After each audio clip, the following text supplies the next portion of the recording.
अस्सलाम वालेकुम जी। उम्मीद करता हूँ कि आप सब लोग खैर आफियत से होंगे, खुश रहें, आबाद रहें, खाते पीते रहें अपने फ्रेंड्स और फैमिली के साथ। वो और बात है कि इस महंगाई के दौर में ज़रा खुल के खाना थोड़ा मुश्किल है, लेकिन खैर जो भी अल्लाह ताला की नेमतें अवेलेबल हैं, चाहे वो दाल हो या गोश्त हो, सबको इंजॉय कीजिए। मैं अक्सर एक बात कहा करता हूँ कि किसी भी डिश, किसी भी रेसिपी का कामयाबी और मज़ेदार बनने का 50% इंसार उसकी इंग्रेडिएंट्स की अच्छी बाइंग पे होता है। अगले आने वाली वीलॉग्स में मैंने कुछ मटन की डिशेस कवर करनी है, तो आइए चलिए मेरे साथ। आज आपको दिखाते हैं कि मैं बाहर से, बाज़ार से, मार्केट से गोश्त मटन की ख़रीदारी कैसे करता हूँ।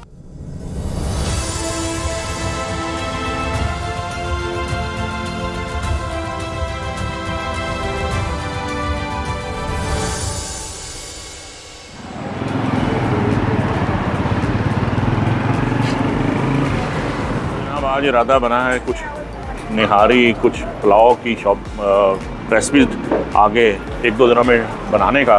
तो सबसे पहला स्टेप, जिस तरह मैं आपसे ऑलवेज़ ये बताता हूँ कि किसी भी रेसिपी की तैयारी का सबसे बुनियादी और सबसे पहला जो स्टेप होता है वो है उसकी रॉ मटेरियल, यानी कि बुनियादी जुज़ गोश्त की ख़रीदारी। तो आइए आज आपको ज़रा दिखाते हैं कि गोश्त की जो परचेज़ है, ताज़ा सेहतमंद जवान जानवर के गोश्त की पहचान क्या है और किस तरह कौन सा पोर्शन जो है वो किस डिश के लिए सबसे मुनासिब रहता है। तो आज मैं हूँ अपने दरीना, जो हमारे गोश्त के सप्लायर हैं, बरादर खुर्द हैं, उनकी दुकान पर। और आज आइए आपको दिखाते हैं कि गोश्त कैसे सिलेक्ट किया जाए। नाश्ते भी बनाइए। फ़िलहाल तो पूरी टीम है नाश्ते में मसरूफ़, और अगर ये खाली चने ना होते, इसमें कोई होती बोटी भी शामिल, तो मैंने भी शरीक हो जाना था जनाब। आज हमारे मतलब की तरफ जो है यहाँ पे हैं 2 जानवर। जो फर्स्ट वन है बकरा है और सेकंड वन है ये, और ये जो है ये हमारे मतलब की नहीं है, जिसको पठ बोलते हैं, ये फीमेल है।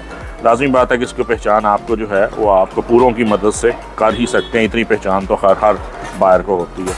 और ये जो दोनों जानवर हैं, एक इनमें से तकरीबन जो है वो 15 kg प्लस का है, और दूसरा जो है ये तकरीबन वो भी कुछ 14 किलो वाला है।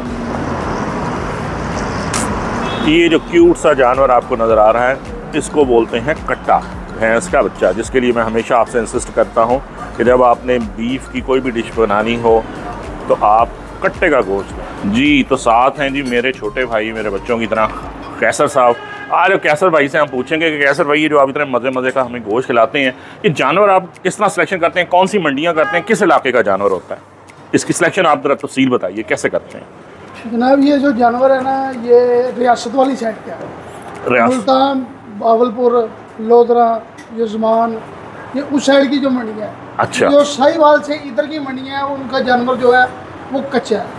उस साइड का जो पानी है ना वो बिल्कुल मीठा है, और जानवर जो है ना उनका बेहतरीन गर्दन का मनका, पुट, रान, दस्ती, हर चीज़ जो है उसका गुट जो है ना वो मोटा निकलता है। अच्छा। वो बेहतरीन किस्म का जानवर है। तकरीबन जो चराई का बकरा होता है ना, अच्छा, उसमें ये ज़्यादातर क्वालिटी पाई जाती है, जो गोश्त बेहतरीन से बेहतरीन है।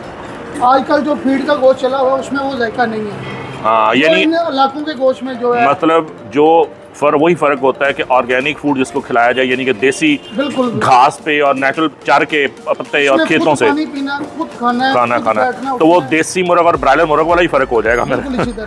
तो प्योर ये देसी बकरा। वैसे बकरियों की जो नस्लें हैं वो जो सुना है कि मक्खा चीनी, कौन सा उसमें से कौन से ज़्यादा? नहीं, असल में वो जो है ना दूसरी नस्लें हैं। ये जो है ना ये बीतल नस्ल होती है। अच्छा। प्योर देसी जो नस्ल होती है, ठीक, वो आ जाते हैं होर साइड पे, दूसरे साइड पे वो बकरे आ जाते हैं। ठीक है। जैसे राजनपुरी हो गया, चीने हो गए, सिंधी बकरे हो गए, ठीक हो गया। वो कुर्बानी की साइड पे वो बकरे आ जाते हैं, वो वजनी बकरे होते हैं। ये होते हैं 10 से 11 माह के दरमियान के बकरे होते हैं, साल से नीचे, जिसको खीरा बोलते हैं। ये गोश्त जो है ना बिल्कुल क्वालिटी वाला। हमने क्योंकि बनाना है सबसे पहले मटन निहारी, तो उसके लिए हमें चाहिए होंगी शैंक्स, मछलियाँ। तो ये हम अगली और पिछली दोनों बकरों की लेंगे, तो तकरीबन को 2 किलो के लगभग वज़न बनेगा। उतारिए जी। इसके पहले ये कर रहे हैं टोटे। जिस तरीके से पाकिस्तान में गोश्त बनाया जाता है, मैंने पूरी दुनिया में ये बाकायदा एक आर्ट है, फनकारी है इसमें, इस कदर सफाई कि कोई मसल, कोई झिल्ली, कोई वेन उसके अंदर बचती नहीं है। गोश्त प्योर मीट आपको साथ अलहदा एक पीस होता है। अभी आपको मैं दिखाता हूँ कि सफाई किस तरह हो रही है। अभी इसके ये पीसेस खोले जा रहे हैं। ये जो उसका अगला पोर्शन है जिसमें आपकी गर्दन उतार कर उन्होंने साइड पर रख दी, अब ये उसकी इसकी चाँप जो है वो इसको अलहदा करेंगे। सीना, चाँप और दस्तियाँ अगले हिस्से में होती हैं गर्दन के साथ, और पिछले हिस्से में आपकी सब रह जाती है ये, जिसको हम कमर, पुश्त, पुट कह लें, और ये 2 अदद रानों का जुट। मैंने सोशल मीडिया पे कुछ पेज, कुछ चैनल ऐसे देखे जिनमें मीट कटिंग का वो दिखा रहे थे। अल-अमान अल-हफीज़ इस कदर गंदगी और हर चीज़, रेशा, वेन, झिल्ली और उसमें हराम मगज़, उसके अंदर ही काट के, वो सिर्फ स्पीड, सिर्फ तेज़ रफ्तारी जो है वो आर्ट नहीं होता।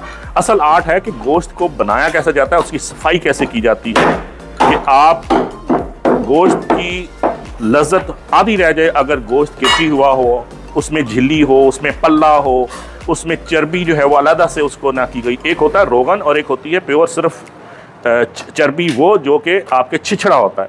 तो असल कारीगरी जो है वो गोश्त की सफाई है, तेज़ काटना कोई बड़ा मार्का नहीं। तो जनाब ये हमने तकरीबन जो हैं 1 2 3 4 5 6 7 8 अदद, जो 6 अदद जो हैं ये शैंक्स, पूरी बोंग बकरे की, ये बकरे की बोंग है।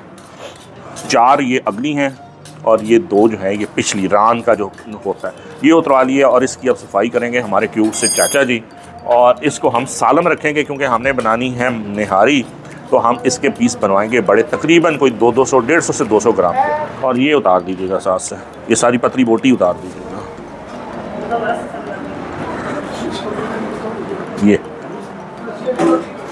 इतनी बारीक बीनी से सफाई हो रही है कि कोई एक छोटा सा छिछड़ा साथ उसके ना रहे, कोई झिल्ली ना बचे।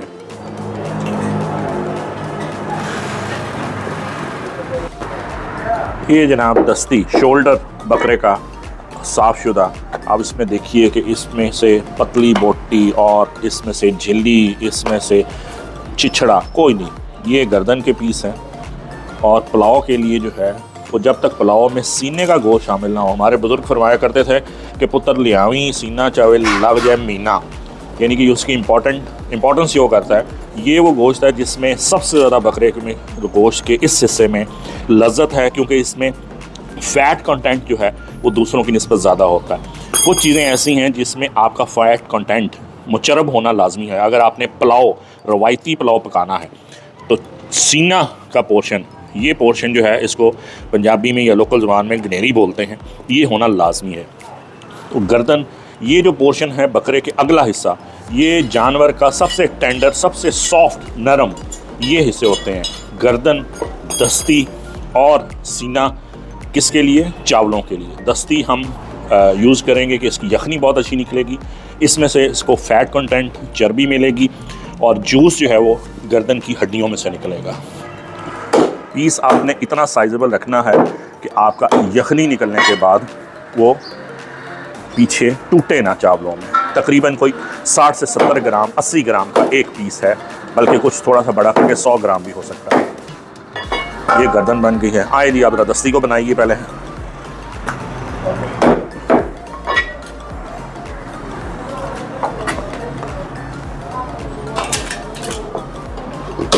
पीस को बना के यहीं लगाइए,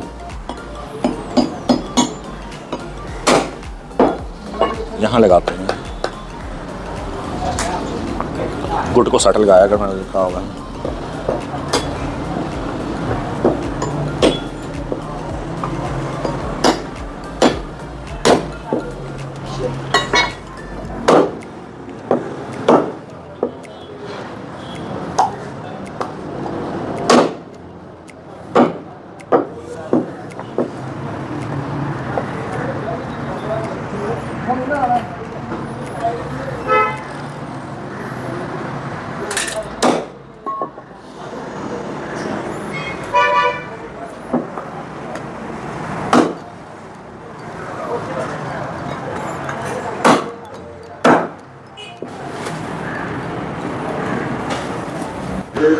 और जनाब ये है वो सफाई के बाद जो उसमें से पतली बोटी निकलती है। गोश्त बिल्कुल साफ़ हो गया इस पतली बोटी से, जिसको पल्ला भी कहा जाता है। और ये पल्ला जो है ये इस्तेमाल होगा, हम इसका बारीक तरीन जाली से 2 दफ़ा निकलवा के इसको कबाब, कीमा और मिन्स हम इसका निकलवाएंगे और उसको हम मुख्तलिफ़ डिशें में इस्तेमाल करेंगे। तो जनाब ये रहा गोश्त बनवाने का मेरा तरीका। पसंद आया हो आपको तो कमेंट में ज़रूर बताइएगा।